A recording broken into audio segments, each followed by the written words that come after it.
All right, if you want to make your way to your seat, good morning, good morning. We are going to be back in Ecclesiastes this morning. I actually rearranged my teaching calendar a little bit. I decided this spring we're just going to finish out Ecclesiastes and before we get into the summer. And then this summer, we are doing this question series that I mentioned a few weeks ago. These little cards are on the back counter there, and there's a little box there. If you want to fill out a question on one of these, it can be really about anything, and we'll try to cover it over the summer. I've gotten quite a few at this point, so I'm not desperately begging you, but if you have a question, put it in there, and we'll try to get it answered over the summer. And then in the fall, we'll pick back up the outlining the Old Testament, outlining the story series. We'll pick back up with that and finish that up in the fall. So we will be in Ecclesiastes chapter 9 today, and I don't feel like I even have to go over this intro stuff because we have been in this enough that we know what Ecclesiastes is about, right? Ecclesiastes presents this life under the sun, right? Life on this earth, and life on this earth is what?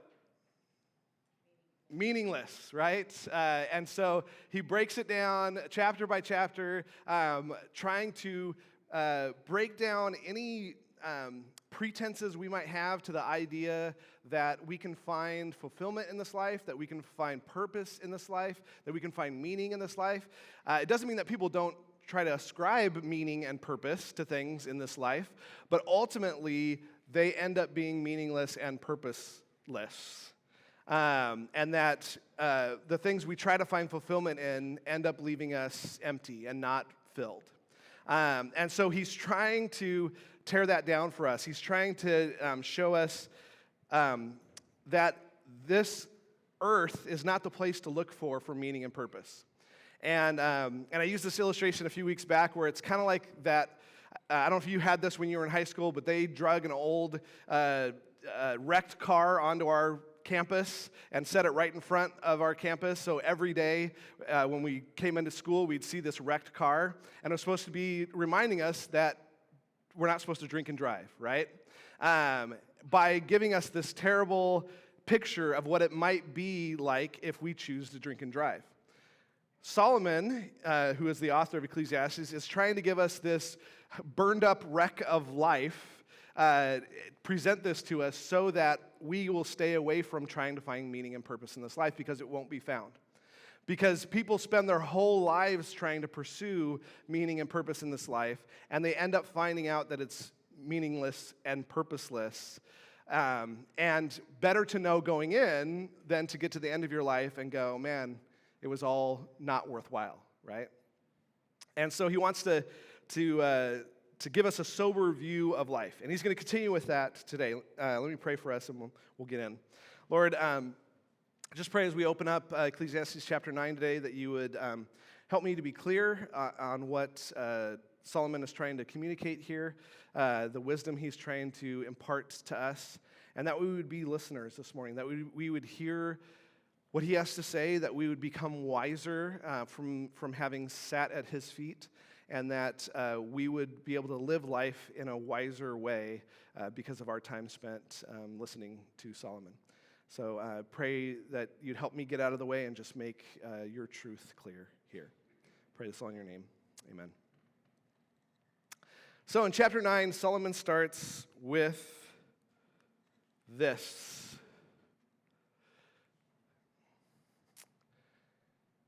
He says, "For I have taken all this to my heart and explain it that righteous men, wise men, and their deeds are in the hand of God. Man does not know whether it will be love or hatred. Anything awaits him."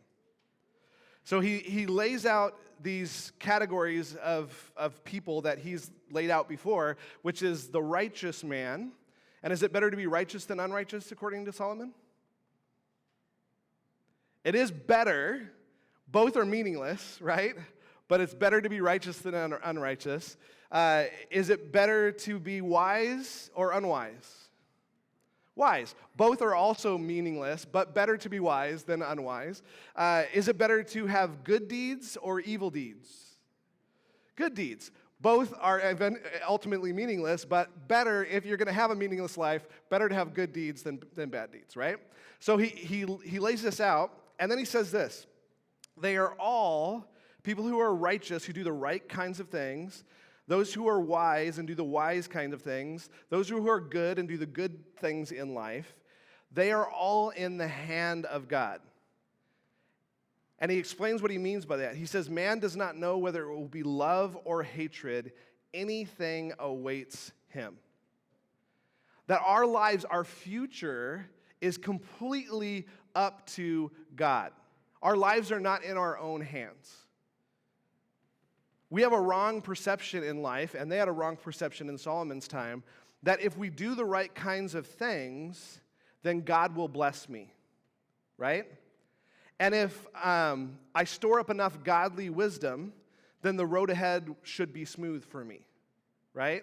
If and the opposite works there too. If things are not going the way we want them to go, then God must be punishing me or something. Or maybe I haven't gained enough wisdom, and I need more wisdom for things to go well. And then if things are going well, we assume that God must be blessing us, and that for our faithfulness to him, and that maybe I've got some things figured out in my life. I'm a pretty wise person. And the truth is this: anything awaits us in the next 5 minutes, 10 minutes, hour, 2 hours, 2 days, 2 weeks, 2 years. Anything awaits us.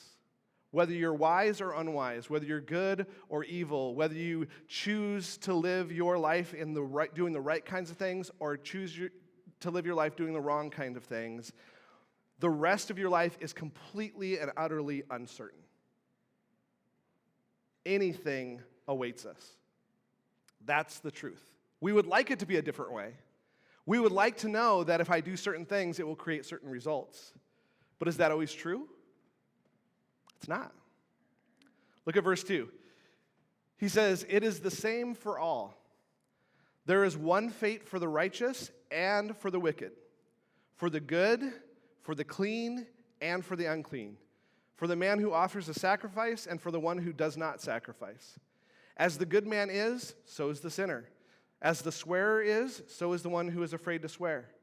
This is an evil in all that is done under the sun, that there is one fate for all men. No matter who you are, he's saying life is going to be uncertain for you. I know we don't like that idea, but I think most of us have lived long enough to go, yeah, things didn't quite work out the way I planned it 20 years ago, right? And I thought I was on the right track. I thought I was going to do this, and this, and it was going to result in this, and this, and then we did this, and this, and it resulted in things we didn't expect, right? This is the way life works. No matter who you are, life is uncertain. For people who do good all their lives, the future is uncertain. For people who live completely self-centered, self-indulgent, evil lives, life is uncertain. For those who follow God's ways, life is uncertain. For those who are clean is the word that he uses here, which just means ceremonially clean. It's the person who does the right kinds of things according to what God has called the people to in his time. Those who can approach the temple of God in his time because they did the right kind of things, their future is uncertain. And those who who are unclean and can't come worship at the temple, their life is uncertain. Those who make the right kinds of sacrifices in his time, at the right times, their life is uncertain. Those who never sacrifice as they should, their life is uncertain too. Sinners' lives are uncertain. Saints' lives are uncertain. Those who swear oaths to God, which is something that was very common in their day, like, God, I will do this for you if you will do this for me, right? But the important thing with when you're swearing an oath, and he talked about this a few chapters back, is you better follow through. Because the one you're swearing an oath to is God himself. Like, you don't want to be on the bad end of that deal, right? So you better follow through. So you have people who are swearing to God because they're like, yeah, I'm a person who follows through. I'm going to swear to God. And you had other people who were like, I'm not going to swear to God because I'm kind of a flake. And if I flake out on this, then I'm on the bad end of the deal with God, right? No matter which side of that you're on, or they were on at this time, they're both lives uncertain. No idea what was going to happen next. Even though the swearers thought, you know what, if I swear to God to do this, then he will do what I expect him to do. And he's saying, no, your life is uncertain too. We want to control life, don't we? We do tons of things in our lives to control what tomorrow is going to look like, and next week's going to look like, and next month's going to look like. And the truth of the matter is, life is way less certain than we think it is. And we want to assume that it's certain, but it's not. There's one fate for all people, and that fate is uncertainty. We have no idea. Furthermore, the hearts of the sons of men are full of evil, and insanity is in their hearts throughout their lives. Afterwards, they go to the dead. This is a statement where he's really following up on something he talked about in the last couple of chapters, that human hearts are full of evil and insanity. And insanity is not like being crazy. It's more like being erratic. Humans are erratic beings. Can we agree on that? Like, you're not quite sure what humans are going to do at any given moment, right? And not only are we erratic, but we live by delusions, right? We're delusional. I think the easiest example of that in our culture today, and there's multiple examples I could give, but the fact that there are men saying I'm a woman trapped in a man's body, right? Or women saying I'm a man trapped in a woman's body. And not just that they said that, people have said that forever, but we would look at that as delusional and wanting to help that person. But that our culture is delusional because we're like, yeah, you are the different gender. Like it's delusional, right? We are delusional people. We like to tell ourselves things that aren't true. At the end of chapter 7, he said this, "Behold, I have found this, that God made men upright, but they have sought out many devices." Remember this verse? God made us the right way, right? When he was done making us, he said, this is very good.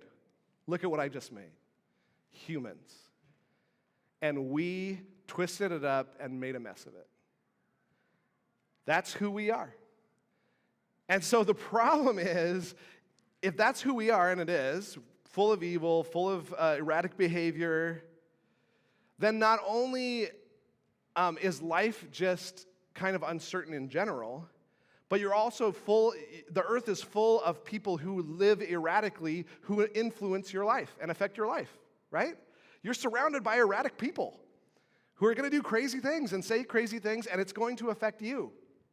One of the things I always smile a little bit about in my classes is sometimes I do group projects with my students. Some of them love them, the slackers usually do, and the like really diligent students like, I hate group projects. Why? Because they have to deal with this person who is not going to help them out, right? And every time they come to me with that, I say the same thing. You need to get used to the fact that other people's behavior is going to affect your life. So better learn that lesson now, because that's going to be the rest of your life, right?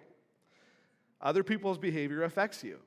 And unfortunately, humans are erratic and delusional. And their erratic, delusional behavior is going to affect you. Look at verse 4. He says, "For whoever is joined with all the living, there is hope. Surely a live dog is better than a dead lion." So he just said afterwards they go to the dead, right? We all have one end. He's talked a lot about that in Ecclesiastes. But he says, even though death is coming for all of us, it's better to be alive than dead, right? And he uses an example here that we can't relate to. He says, better to be a live dog than a dead lion.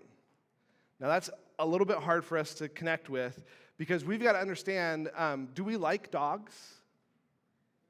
We do. Dogs are great. All right, little puppies, they're cute. We want to take them home. We want to keep them in our house. I have a couple in my house that sleep in our bed all the time, and I wish they didn't. But, they're there. We like dogs, right? In their time, they hated dogs. Dogs were mongrel, mutt, disease-carrying. If there was a dog in your town, you kicked it out of town as quickly as possible. They hated dogs. And lions, on the other hand, were noble creatures, right? So in their mind, what he's saying here, it's better to be a living scum-of-the-earth dog than it is to be a dead, honorable lion, right? I was trying to think of a good connection to this, and this is the best I came up with. It would be like saying it's better to be a live cockroach than a dead butterfly, right? We like butterflies. I actually don't really like butterflies. They still have creepy crawly legs when they land on you. But right, nobody wants to be a cockroach, but better to be a dead or a live cockroach than a dead butterfly, right? That's kind of the idea of what he's explaining here. And he explains why. Look at verse 5. He says, "For the living know they will die, but the dead don't know anything.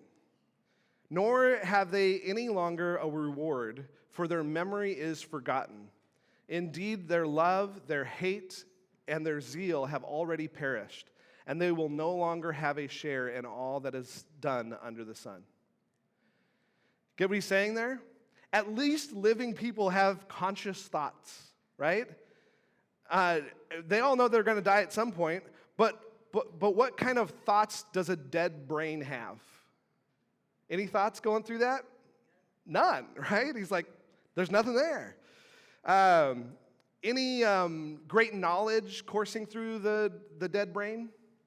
No, right? Any memories being held in the dead brain? No, there's just nothing. Flatline, gone, right? The most loving person who ever lived, still pouring out love when they're dead? No.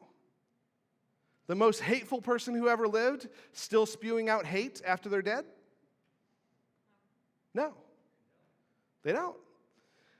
The most passionate person, that's what zeal means here, the most passionate person you've ever met, once they're dead, are they going to be passionate anymore? No. There's nothing happening. Dead people can no longer participate in life, right? This is an obvious thing, but I think we need to be reminded of it. He's reminding us of it here. While alive people can still experience all that this world has to offer. Now, of course, what's going through your mind right now is, well, wait, what about the afterlife, right? Isn't there experiences beyond that? Remember, he's talking about under the sun, right? The experience of our lives in this world. The dead person is dead and not having anything going on. That's his idea. He will talk about the afterlife here in a second. Look at verse 7. He says, "Go then, eat your bread in happiness, and drink your wine with a cheerful heart, for God has already approved your works. Let your clothes be white all the time, and let not oil be lacking on your head. Enjoy life with the woman you love all the days of your fleeting life, which he has given to you under the sun. For this is your reward in life and in your toil, in which you have labored under the sun.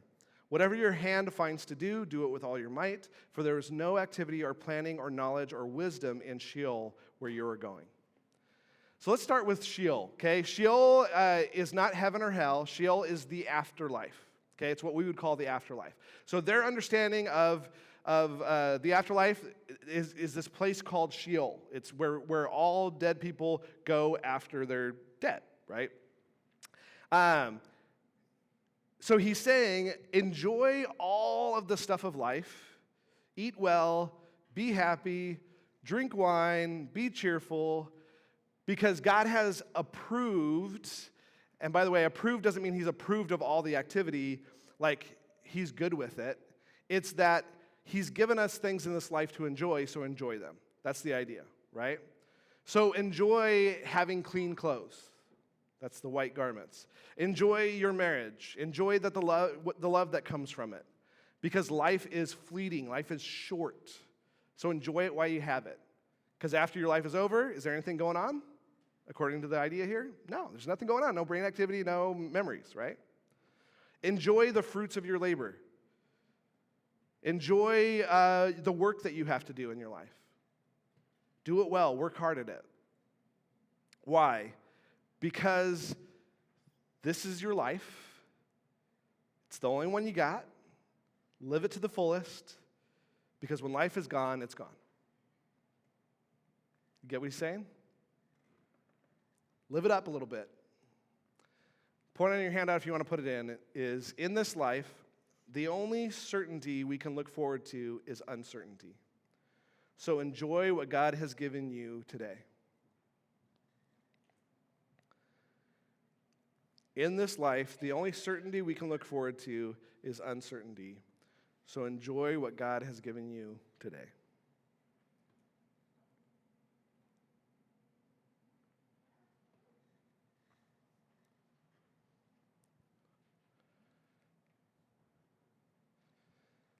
Oh, he's so encouraging, Solomon is. All right, let's look at a couple more encouraging thoughts here. I again saw under the sun that the race is not to the swift, and the battle is not to the warriors, and neither is bread to the wise or wealth to the discerning, nor favor to the men of ability, for time and chance overtake them all. Does the fastest guy always win the race? No. Does the best soldier always win the battle? No. Does the wisest person always live the best life? No. Does the best businessman always have success? No. There are no guarantees in life. In fact, life is a little bit of a crapshoot, right? We're just going to roll the dice, hope it comes out, but we have no idea. We're going to do our best to work as hard as we can to try to be the fastest guy, but it doesn't guarantee the result of the race. Look at 12. He says, moreover, man does not know his time. Like fish caught in a treacherous net and birds trapped in a snare, so the sons of men are ensnared at an evil time when it suddenly falls on them. He's saying no one knows when they die, right? Not only is life just a series of a bunch of chances and luck, but also you don't know when you're going to die. Fish are going along in the ocean, enjoying life, doing their fishy thing, right? And in a split second, boom, they're caught. Life over, right? We hunt birds in our time with guns, but in their time they had traps, bird traps. That bird's walking along, it's hanging out, and suddenly it's caught in the trap. Or today, if you're out hunting, the bird's flying, it's enjoying the nice breeze, and all of a sudden, it's dead, right? Instantly done. People walk around in life, think everything's good, thinking life is just going to go on the same way it went on yesterday and the day before that, and suddenly they're hit by a bus. Suddenly they have a brain aneurysm. Suddenly, they just flop over dead. Happens all the time. It's a nice thought, right? You're probably thinking, don't remind me of that possibility that could happen.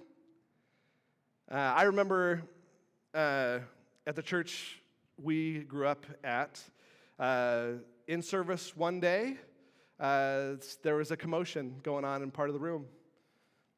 Somebody died that morning during service. Just sitting there and thought they were going to go on like every other day. We thought they were going to go on just like any other day, and suddenly life was over for them. It sobers you. Life is uncertain. We think because life has always been a certain way in the past that it will continue to be a certain way in the future. We expect it to continue on and on just like it always has been. We're used to certain things. We're used to certain cycles. But at any moment, anything could happen.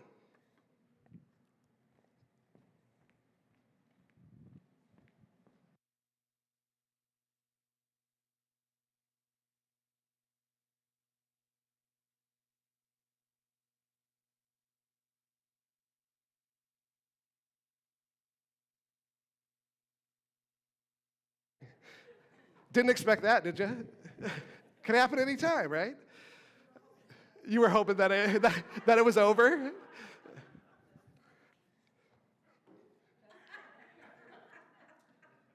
Here's the point. The point is, wisdom comes from living with the awareness of the brevity and unpredictability of life and death. Wisdom comes from living with the awareness of the brevity and unpredictability of life.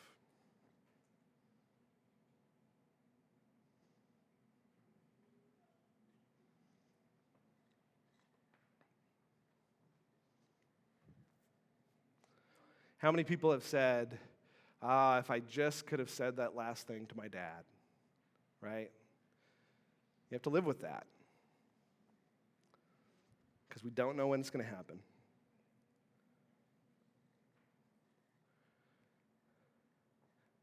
All right, last part.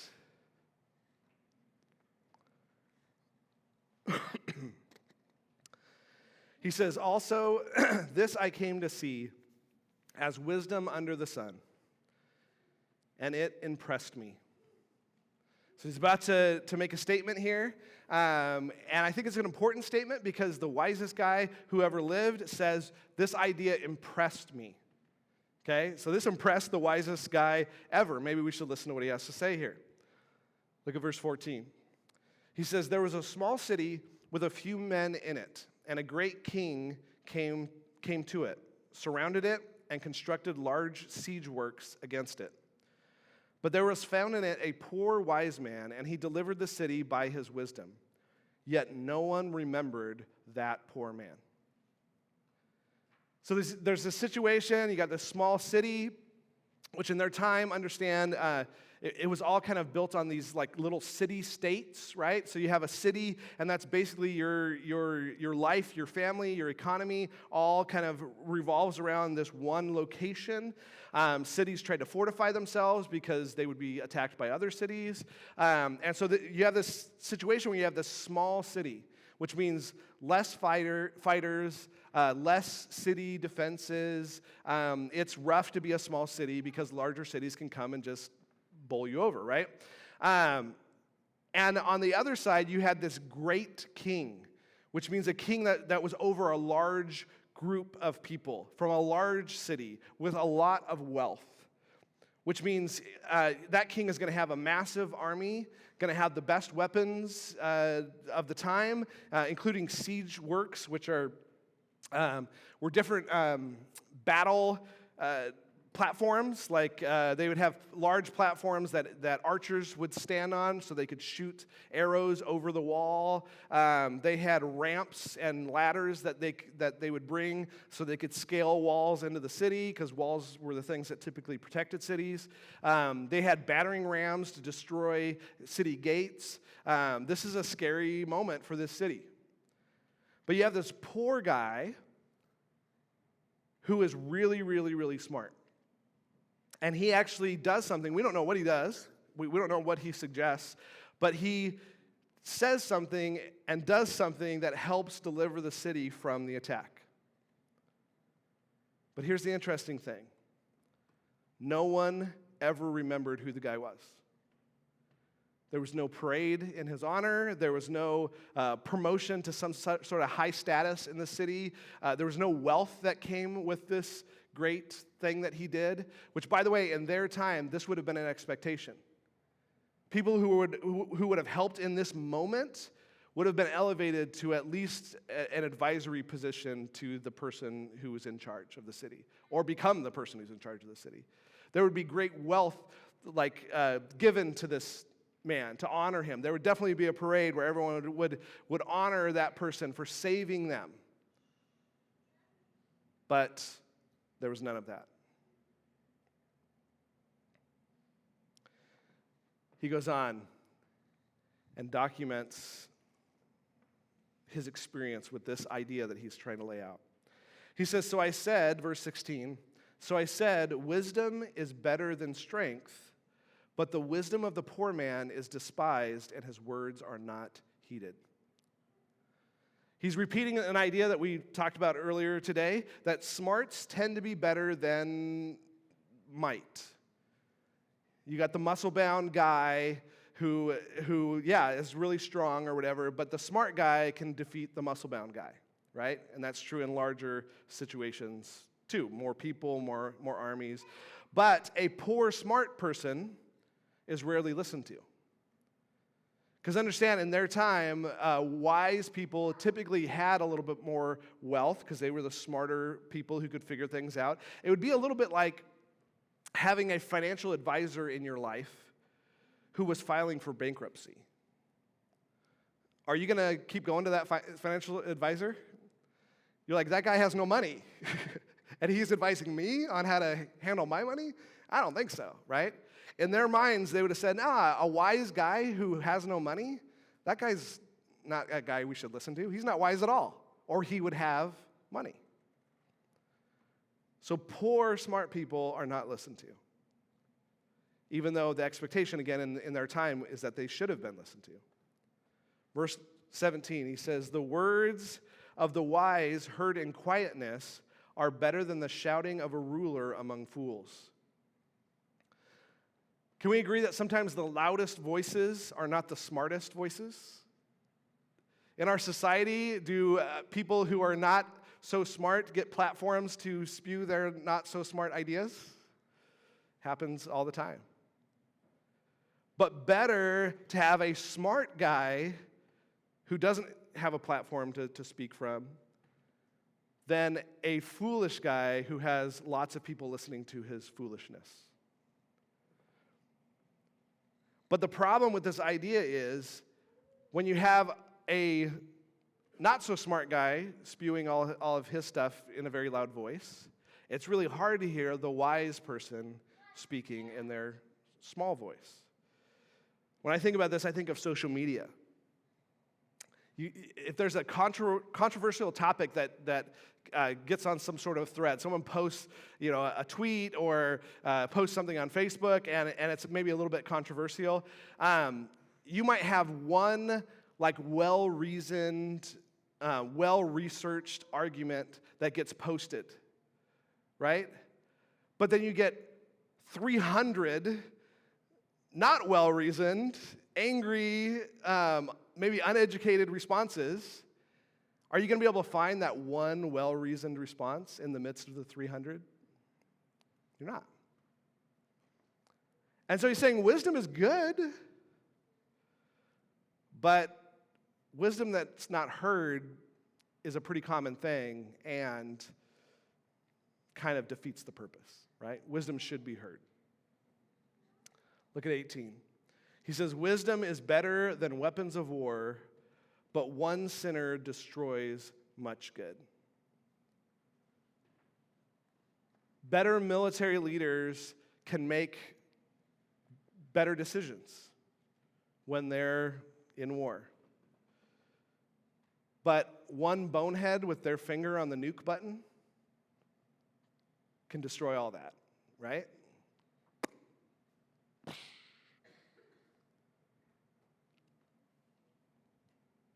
Power can do a lot of damage in the hands of a fool. His point, if you haven't figured this out yet, is life is completely and utterly unpredictable. And while we tend to think if we do the right sorts of things or be the right kind of person or think the right kinds of things, the results will always come. But I think we're smarter than that. Solomon definitely was smarter than that. And he's saying, yeah, sometimes the best intentions are going to work out the wrong way. Because this life is sort of a crapshoot. It's like rolling the dice. We'll see what happens. And to believe it's not is to live foolishly.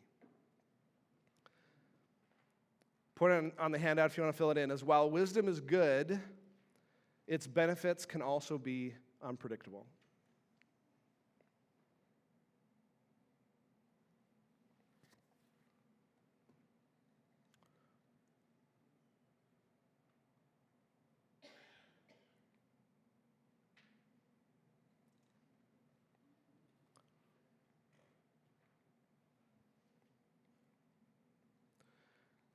Just going to read the bottom of the handout. says, when this life is gone, it will truly be gone.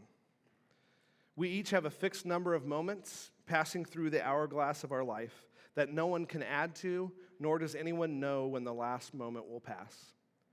While death is unpredictable, so is life. While it is generally better to pursue excellence in what we do, results in life are never guaranteed, and fortunes can be easily changed simply by chance or by evil and erratic behavior, or by the evil and erratic behavior of the people around us.